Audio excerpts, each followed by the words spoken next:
even know what time zone it's in. Seriously. Who are you? I am from the Anglophile Channel. Los Thank Angeles? you so much. Yeah, good. He never remembers my name. This is really hurtful. Marlise Boland. Oh God, I got it right this time. Okay, good for you. Points. Okay, so tell me. Okay, you've been asked this 100,000 times, but I want to know. This is the end of the journey. So what was it like to see the film all completed and knowing that this is the end and tomorrow night and what sort of emotions are going to be running through you? It's actually it's the hardest thing I find to watch my own work back, and I tend to watch myself through my hands. To see everyone else's work was amazing. Seeing it in IMAX, high frame rate, 3D, Dolby Atmos sound. I've never sat in a theatre and felt so moved and rocked by an image. It's so spectacular. And seeing it in a theatre full of people that feel the same. And I expected a vocalization, but people just leant forward and had their mouths open. So he has done exactly what he set out to achieve. He really pushed the boundary of cinema. He hasn't seen it in IMAX. Oh, he hasn't? No, because I said afterwards, did you see the IMAX? And he was in the different cinema to us. He was in the audience, so he hasn't seen his own movie in IMAX. And tomorrow night's not going to be in it? Yes, it is. Oh, it is? Yes. Oh, I'm looking forward to that. Okay. Yeah, and it's in the Dolby Theatre, so I'm figuring the sound's going to be pretty good. Okay, exciting. But yeah, I mean, end of the road and the final piece of the jigsaw puzzle. Very, very proud to have been part of the journey and seeing Pete accept his star on the Walk of Fame today. Which you were part of. And seeing his family there and everyone around him after, I don't know, 15, 17 years of working on this. Nearly 2 decades to celebrate. Talking to his kids, his children who are young adults now, and thinking that they haven't known that it's been there throughout their entire lives, that he's dedicated his work to Tolkien. And so that's what tomorrow will be about, is a big celebration and a big farewell. Mm-hmm. That's amazing. In the best way. Yeah, exactly. Are you sad? Will you be sad? I will be sad, but I won't be sad to be asked, how do they make you look so small? I'm going to ask you that because now we're on the red carpet. So I'm asking myself. Okay, moving on to your future. Yes. Richard, we want to know about your future. You've had quite the year. You've really had an amazing year with Into the Storm and then The Crucible, which we saw, and it was... Thank you very much for coming. It was... You were spellbinding, you were heart-wrenching. It was an astounding performance, Thank you. And the fans wanted me to write a review on it. And when something moves me like that, I feel like I can't write about it. I absolutely could. I would sit down and begin to write. I didn't have enough adjectives to describe it. It was so moving. The whole performance, the production was just incredible. I know that story, and I've always loved Arthur Miller. I think it's Arthur Miller's best play. And, so I was just astounded by it. And you mentioned that you threw up a lot during the scene, which you do. Only on two occasions. Oh, okay. Because you mentioned that you did that during The Hobbit as well. Is that a problem? Do you have the thing on The Hobbit was that I was taking like a lot of sports drinks during that final fight because I had just sustaining the energy and sweating, and so I was downing loads of sports drinks, and it was just coming up as quick as I could put it down. Hey. That's nice, isn't it? Okay. But on The Crucible, you really can't stop and take a sip of water, and there were times when, in the rehearsal room, I put water in all 4 corners of the room, and I would be reaching and grabbing it and thinking, I can't be doing this in performance, so you've got to find a way to sort of do this, to deal with it, to keep yourself hydrated.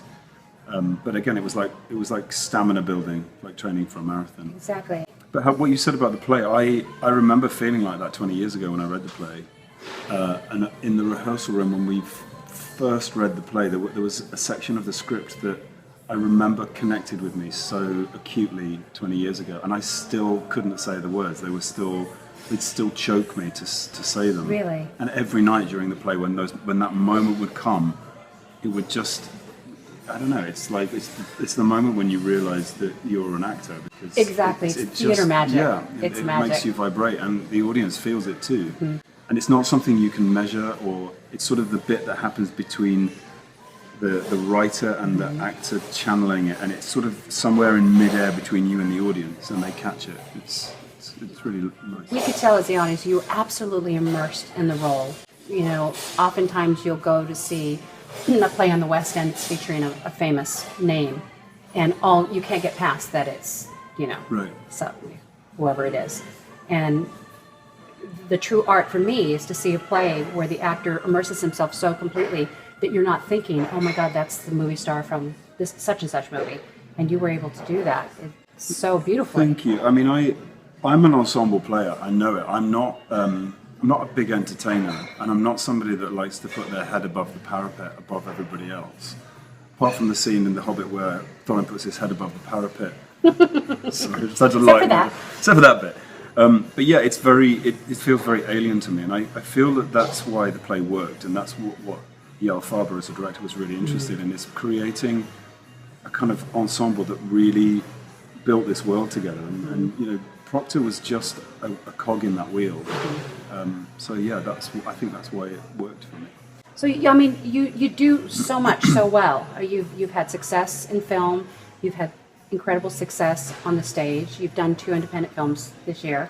So, what do you have a favorite? Do you favor one over the other? Film, television? It was interesting going back to theatre this year because I'd forgotten where I'd come from, and you know, I'd gone into doing television because it would help me get better roles on stage, and I forgot. I sort of kept going, and you know, once you get on that role, that's what happens.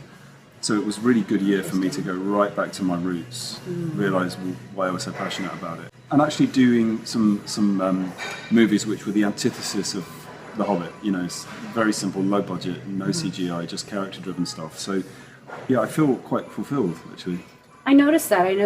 Your choices this year were independent fare. I mean, looking at you, seeing you in the Crucible, clearly you're an actor that should win Oscars. I mean, brilliant talent that we haven't seen in generations, I think.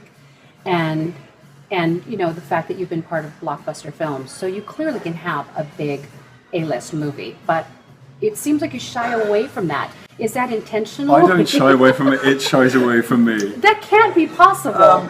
I feel like my career's always been a slow burn. I'm a slow developer. I went to drama school very late. I'm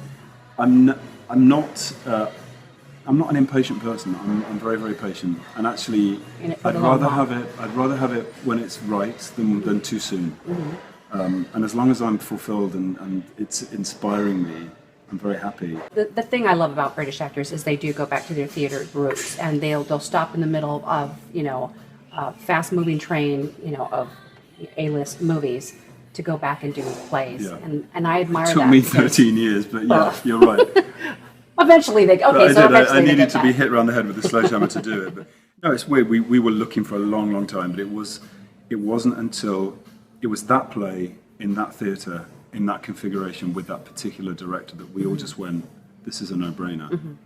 And we hadn't had that moment before. There's always been something about it that we're like, no, it's not sure. I'm not so you didn't want to play the engineer in Miss Saigon or Les Mis? I don't think you're ever going to see me in a musical again. You got good I voice. really don't. The opportunities come along, and I just think there's so many other things I think I'd prefer to do before I do that. Just give me 1 second. I'm just over here checking out Richard II or whatever it's going to be. So no tights. Not in the near future. No. All right. But Yael and I are going to collaborate again. Oh yes, good in New York. Hopefully, but that's not a main criteria. It could be anywhere on the planet, but we're definitely going to do something together. Lovely. I was watching your